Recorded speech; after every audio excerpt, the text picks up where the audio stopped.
ઝાલોદ અગ્રવાલ સમાજ દ્વારા શ્રાવણ માસ નિમિત્તે ત્રિપુરા સુંદરી ખાતે સ્નેહગોષ્ઠી મિલન સમારોહ યોજાયો હતો। આ તારીખ 29/7/2025 મંગળવારના રોજ સવારે 8 કલાકે સમાજના 200 ઉપરાંત લોકો હાજર રહેતા સામાજિક એકતા જોવા મળી હતી। ઝાલોદ અગ્રવાલ સમાજ દ્વારા દર વર્ષે શ્રાવણ માસના દરમિયાન સ્નેહગોષ્ઠી મિલન યોજવામાં આવતો હોય છે। શ્રાવણ માસમાં યોજાયેલ આ સ્નેહગોષ્ઠી નગરની આસપાસમાં આવેલા સુંદર સ્થળ જે ઝાલોદ નગરની 50 થી 60 કિલોમીટરમાં આવતા હોય તેવા રમણીય સ્થળ પર યોજવામાં આવતી હોય છે।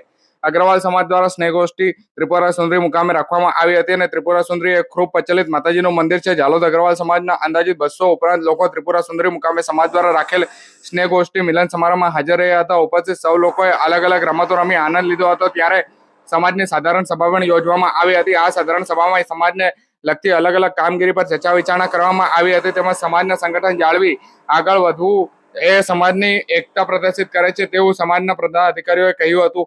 આવનાર અગ્રસન જન્મોત્સવની ઉજવણી કેવી રીતે કરવી તે વિષય પર સવિસ્તાર ચર્ચા કરવામાં આવી હતી અને સમાજના નવીન પ્રમુખ પંકજ અગ્રવાલ, ઉપપ્રમુખ મનોજ અગ્રવાલ, મંત્રી દિલીપ અગ્રવાલ, સહમંત્રી કૃણાલ અગ્રવાલ, ખજાનચી રીતેશ અગ્રવાલ, મહિલા પ્રમુખ સરિતાબેન અગ્રવાલ તેમજ યુવા પ્રમુખ તરીકે સાહિલ અગ્રવાલ દ્વારા સમાજના સંગઠનને વધુ મજબૂત કેવી રીતે કરી આગળ વધારવું તેમજ સંગઠનમાં શક્તિ છે તે વિષય પર વધુ ભાર મૂક્યો હતો અને ઝાલોદ નગરમાં આંતરરાષ્ટ્રીય ધાર્મિક વક્તા એવા ગિરિબાપુની 25/12/2025 રોજ જે કથા યોજાવાની છે તેના પ્રોગ્રામને સફળ બનાવવા માટેની પણ ચર્ચા કરવામાં આવી હતી।